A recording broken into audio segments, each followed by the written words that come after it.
to SportsBeat KC, the Kansas City Star's daily sports podcast. It's Monday, November 7th, and I'm Blair Kirchhoff.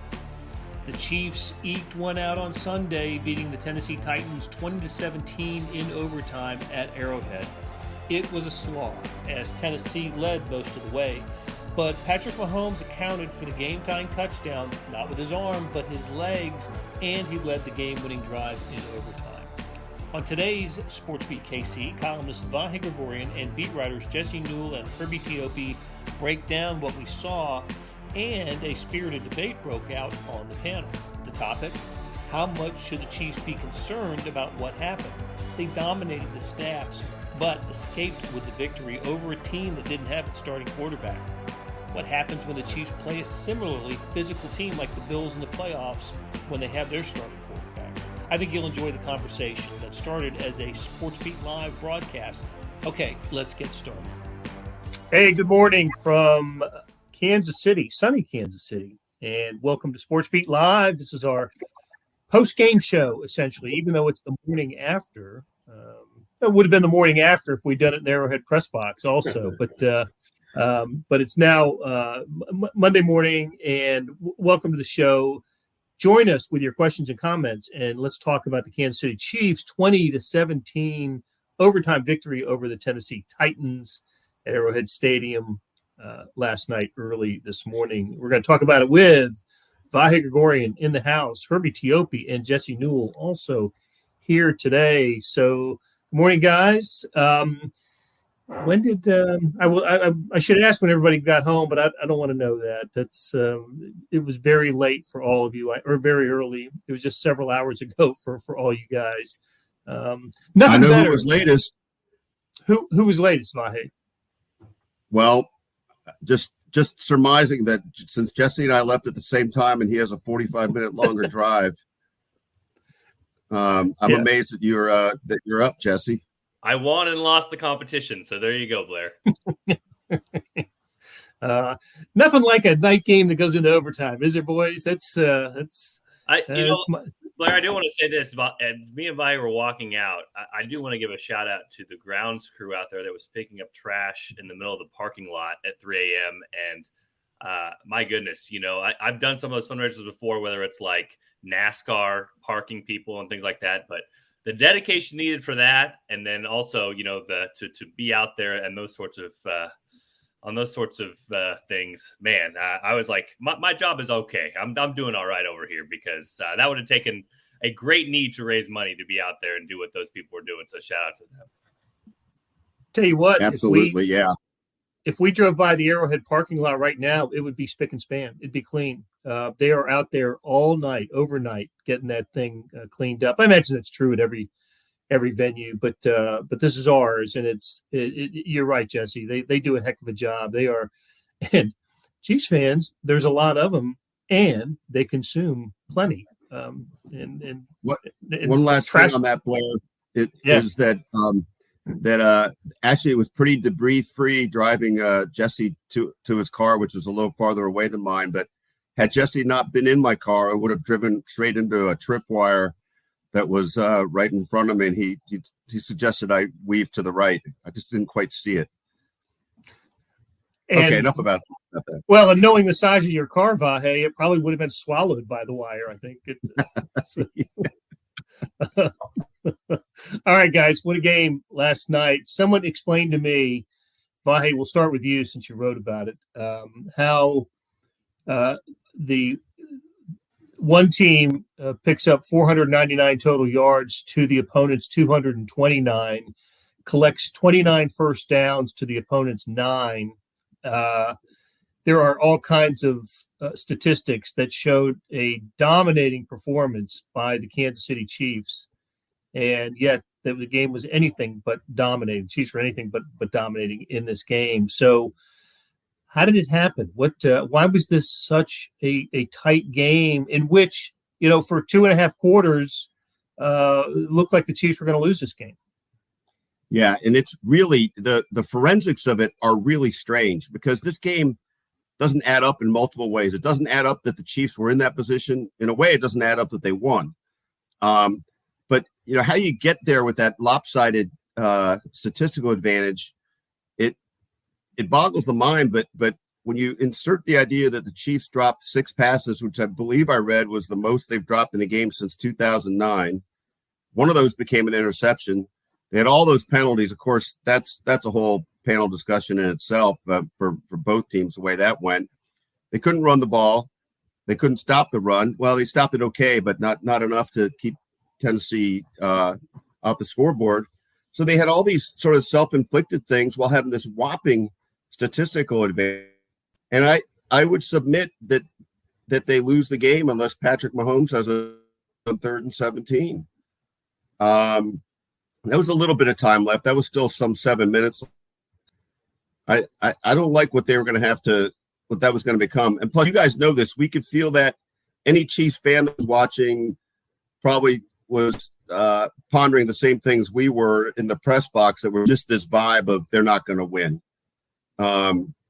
No names, but some people sitting in the press box thought it was over, that they weren't going to be able to find a way. And so anyway, that's my short synopsis on it. And I'm sure the guys have sharper observations. Go ahead, Jesse. Yeah, I mean, I think you talk about statistical domination. You know what the Titans do so well. Somebody brought this up with me earlier this week. The Titans kind of remind a little bit of the old Marty Ball Chiefs, where you look at them and you say, hey, they have the great ground game. They have a great defense. They have a great coach, and they basically make you win the game, that sort of thing. But the problem is that other teams, if they're really good, they can beat you. Like if you take it to those Chiefs, obviously we saw in the playoffs, you can beat them, but they won't beat themselves. And for the Titans in that game, it just seemed like, all those little things in the margin we talked about last week, Blair, special teams can make a difference. I mean, they were bombing punts. They made all their field goals. The Chiefs missed their field goals. All of a sudden, you have this dropped pass by Travis Kelce that goes into the hands of Tennessee. And you have these like little things that all add up into big things, where Tennessee really could have gotten the game could have gotten away from them was when it was 9-0. Like if they don't score there, the Chiefs score, we might be looking at a 42-10 game or something like that. But that's where they had their big plays. They made big plays at the right moment.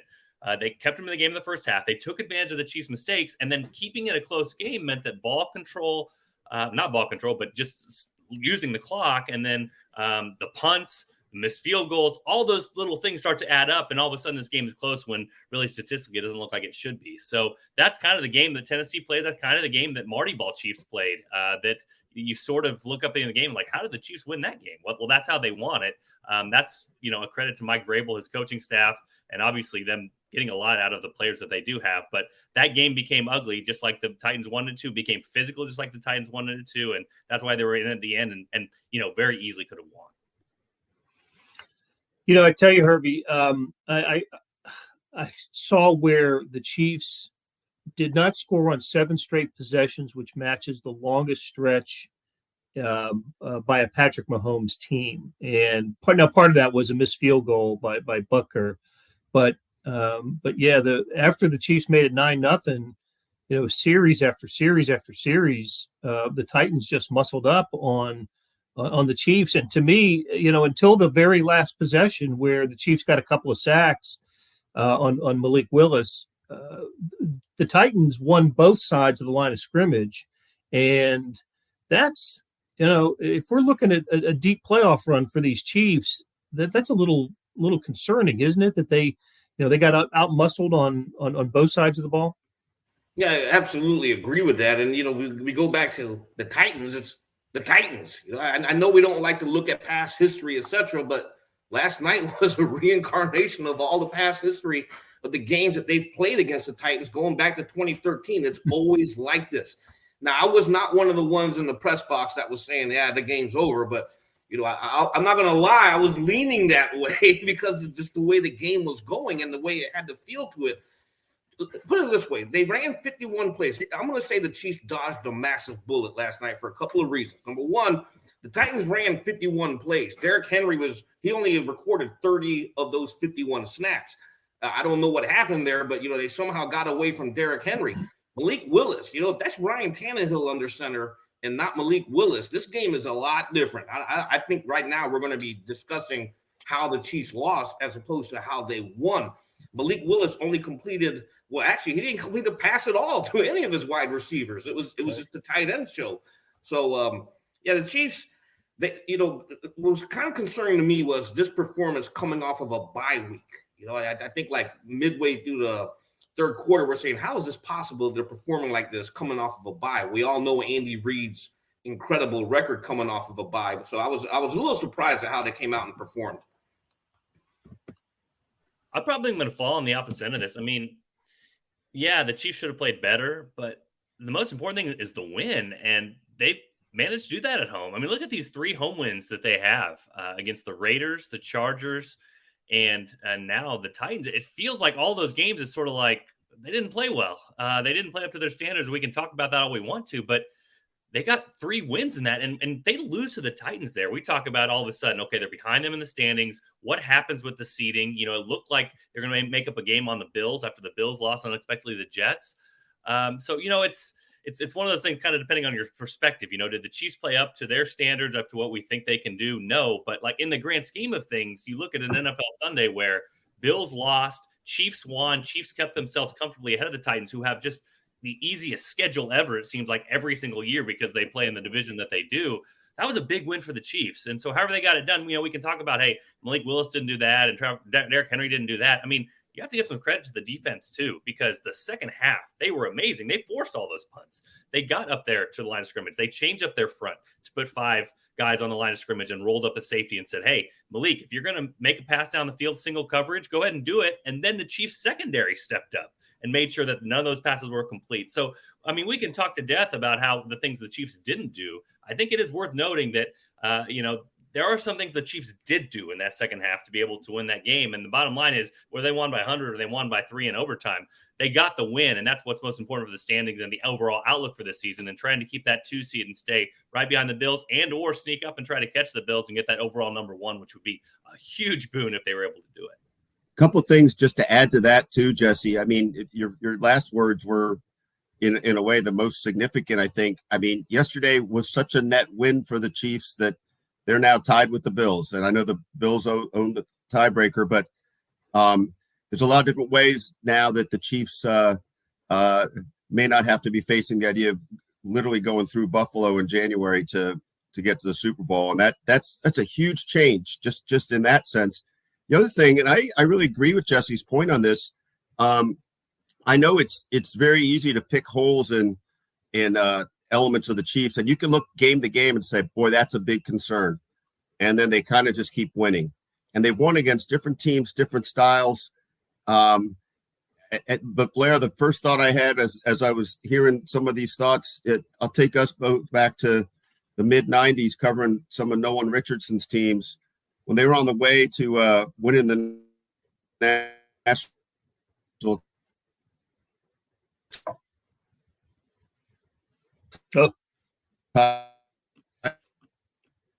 title, where they had 3, where they can you guys still hear me? Yeah. You just came back. Where they had trouble, and Nolan's line afterwards was, they almost lost. I like that. I like when people say that. And that we can argue to death, again, as Jesse says, how much these things make you stronger or demonstrate that you can be beaten. But when you keep winning them, that's to me the takeaway. Yeah, well, you're both wrong. So here's what Jesse sounds like a person who covered a college football team that won 3 games or less every year for more than a decade. So any victory is a great victory. And I understand that. But this was what I saw from the Chiefs last night for most of the game was what I saw in the second half against the Bengals in the AFC title game. An offense that couldn't generate a whole lot. I mean, certainly points. They couldn't get any points. And got pushed around in the line of scrimmage. But hey, we talked about it constantly last night, and with everybody really. Tennessee is getting all this pressure on Mahomes with 4 pass rushers. 4. They're not, and it was lights out when the Titans brought a linebacker for a 5th. They got to Mahomes pretty quickly there. I don't know. Watching Orlando Brown get his butt beat, getting knocked back, and Andrew Wiley on the other side. I don't know. To me, there should be concerns about this. And look, Mike says, the Chiefs defense, they gave up the 2 long plays to Derrick Henry. Other than that, it's not a 100-yard night, or Derrick Henry's not having the game that he had. And if the Chiefs offense had been more efficient, it would have mitigated that anyway. So I don't know. It's funny with the Chiefs, the way they won against, the 49ers, the Bucks, the Cardinals in opening day, and then, the way they eked out home victories, being down 17-0 to the Raiders, and was it 10 points to 10 zip to the Chargers, and by 8 to the Titans at home. I think that's playing with fire. And this is Patrick Mahomes had one of his best games. His last night, his passer rating was one of the worst. It was like the 12th worst of his career, his passer rating last night. And yet he gets 446 yards passing, sets, personal bests for attempts and completions, has 509 total yards passing and rushing. It was the Patrick Mahomes-iest game that he's ever played. And they need a 3-point. They need overtime for a 3-point victory over a team using a quarterback that was Liberty's quarterback last season. So, yes, they won. They are 6-2. They are leading the AFC West, and I fully expect them in the division winners in the playoffs. But I think about this team and how they're going to match up against the Bills, the Bengals, the Titans again with Ryan Tannehill at quarterback, and I wasn't terribly encouraged by what I saw last night. All right, George. We need Team Blair, Team Jesse. All commenters out there, are you on Team Jesse? Very good to get the win for the Chiefs. Make it happen in the second half. Team Blair, oh no, what's happening with this? To your point, Blair, if you're going to take a concern from last night, I think the one thing that you could rely upon with his offensive line, I'll stray a little bit away from you. The one thing you rely upon with his offensive line, I feel like, is guard, center, guard. Okay? Tooney, Humphrey, Smith. Last night, that kind of fell apart. Trey Smith did not have a good game. Especially Smith. Yeah. I talked to him in the locker room. He seemed maybe a little bit sick. Andy Reid seemed a little bit sick this week. Again, I don't know. He's battled injuries earlier this year, but it is his second year. I mean, it's at least worth asking right now. And it's tough to get this answer because these guys want to play through injury. I talked to him earlier in the year. He wants to play through for his teammates, all those sorts of things. But is this his level of play that's fallen off from last year? Or is this an injury keeping him back? Or is he sick? Or is this a bad game or a bad matchup? But the bottom line, I mean, the one thing that crystallizes this for me is Michael Burton didn't get a first down on a third down run. It's the first time with the Chiefs on 3rd and 1, they ran that play and they didn't get a first down. Something's wrong.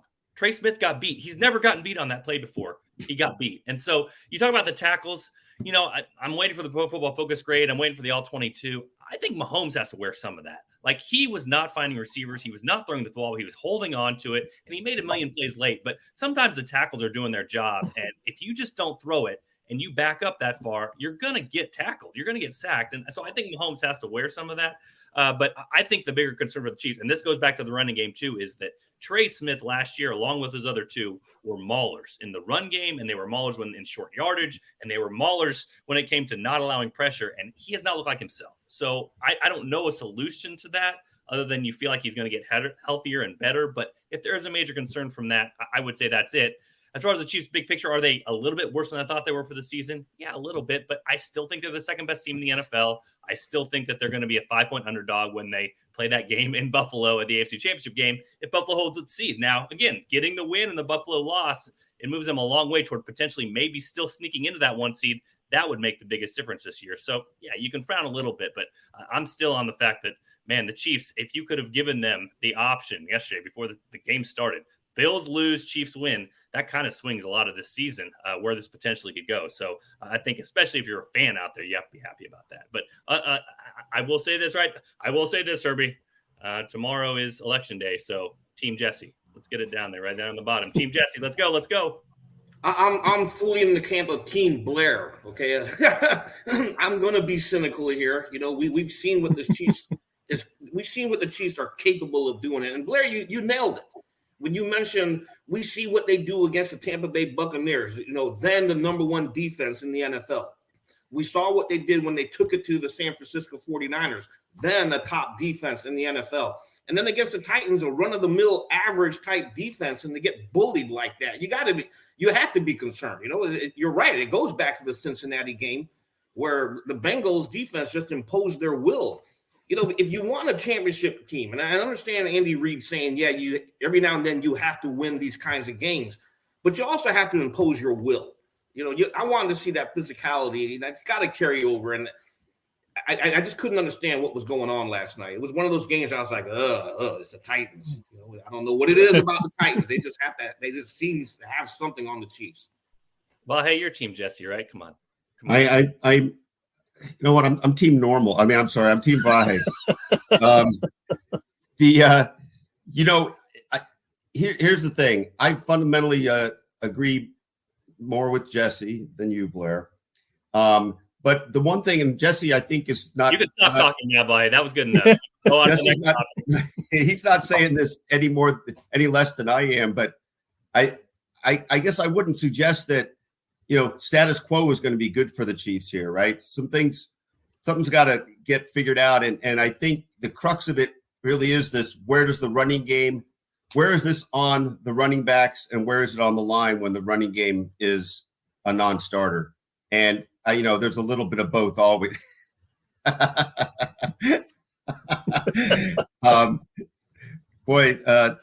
Technology is something I wish I could contribute to that.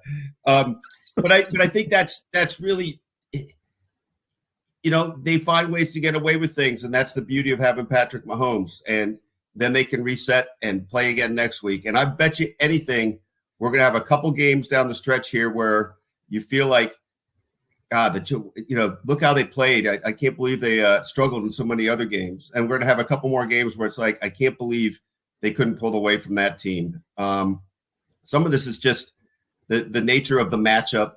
And I don't know. I think we just need to remember, here's where I'll finally bring this in for a landing. I think we just need to remember that this is a week-to-week evolution, and the teams that morph and evolve through the season are the ones that will emerge. I mean, if the Chiefs are the same team, play the same way, have the same limitations going forward that they had yesterday, they're not going to go far.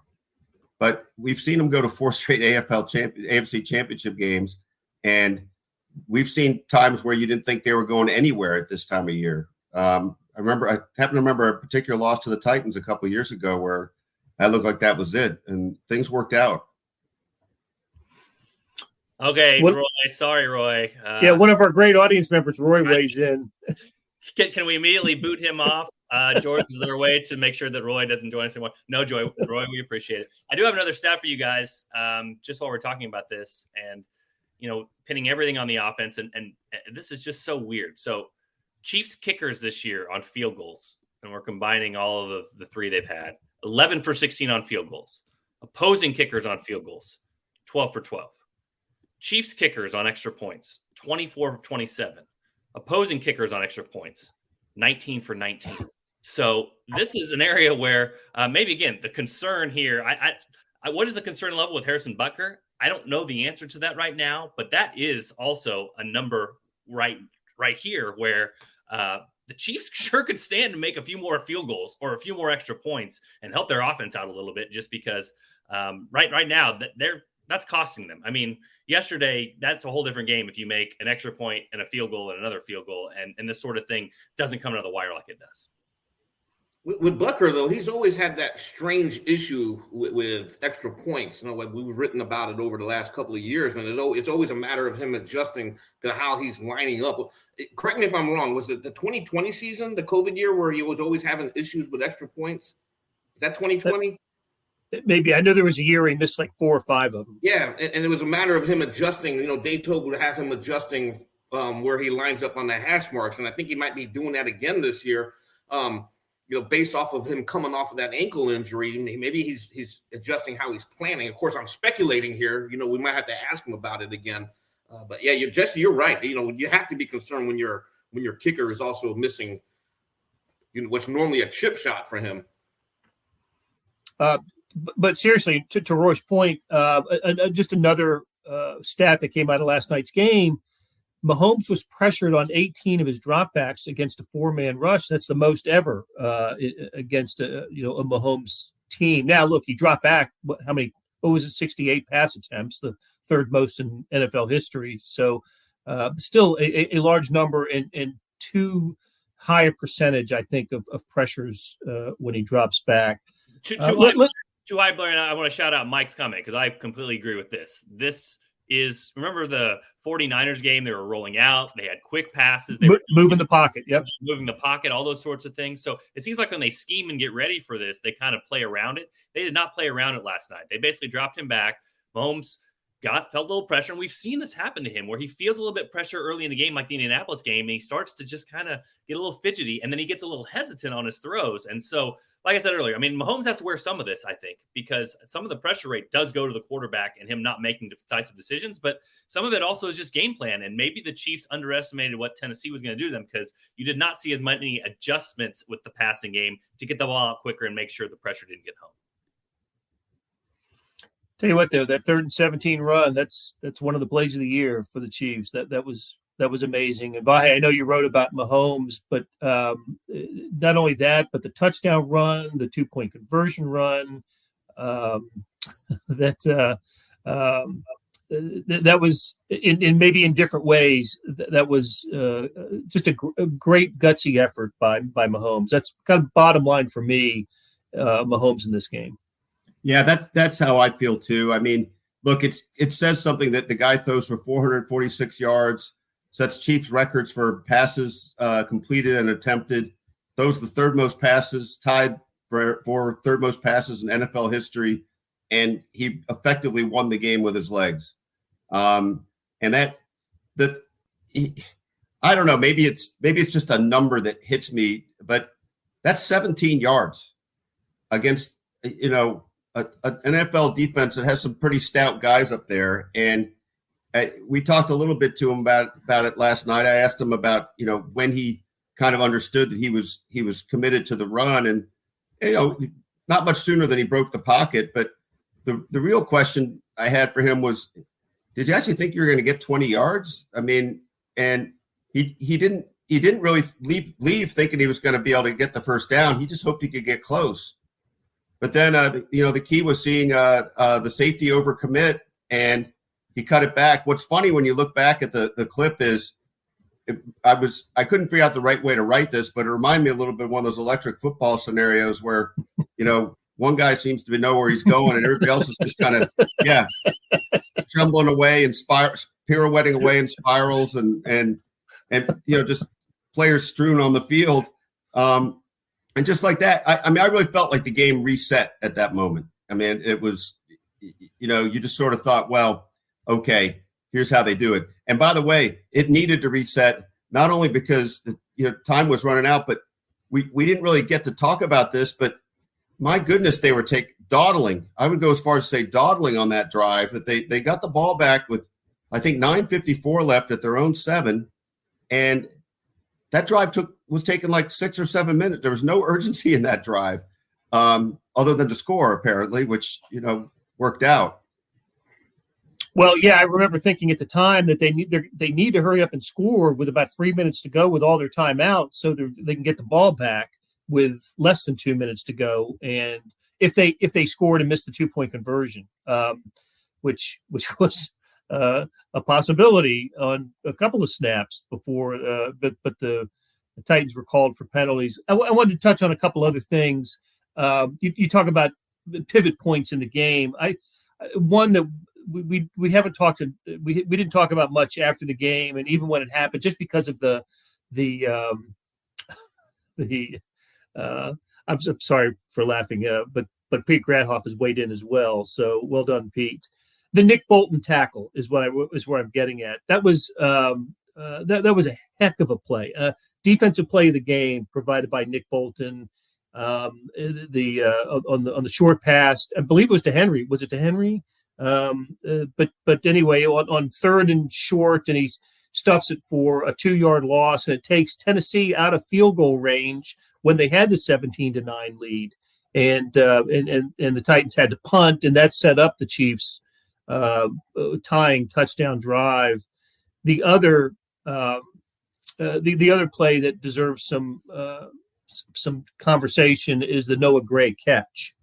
That was an amazing catch, and Mahomes scrambled out and went to his right as he often does, and then found Noah Gray, who made a Kelsey-like catch. Are there any other moments that stood out to you? We've talked so much about Mahomes, the play of the offensive line, but I just thought those two, the Bolton tackle and the Gray catch, were worth mentioning. One thing just to quickly add to that, it's just a number, but I don't know if we've said it yet, but Sam McDowell did the math last night. The Titans had 7 yards on their last 10 drives. They had 23, then lost 16 in overtime or whatever it was. They had 1 first down on their last 10 drives. And that, you could say that Nick Bolton play was kind of the highlight of that. I mean, they didn't even get a first down after that interception, right? They got the field goal, moved the ball 8 yards. And so right. I'm not sure. I get that this was not Tennessee as it would be with Ryan Tannehill. I think we all think that Chiefs might well have lost that game with Tannehill at quarterback. On the other hand, that's pretty good. That's pretty commendable, and nothing like the Bolton moment to bring that home. And just a quick thing on Noah Gray. I mean, that was pretty amazing in real time. And I noticed Mina Kimes had a tweet asking if any physicist that follows her could explain what happened there. I think that's on both ends of the delivery. Okay. All right, guys. Great conversation. As always, I think it's apparent, pretty clear that Herbie and I won the day in the debate. Jesse manipulated some stats, but yeah, Herbie and I carried the day here. Nice try. Nice game, guys. I just appreciate Peter Gradoff's nomination. And Dan nominating Team Mellinger. That's I said I'd rather lose without Pete's vote than win with it. So I'll just have to say that.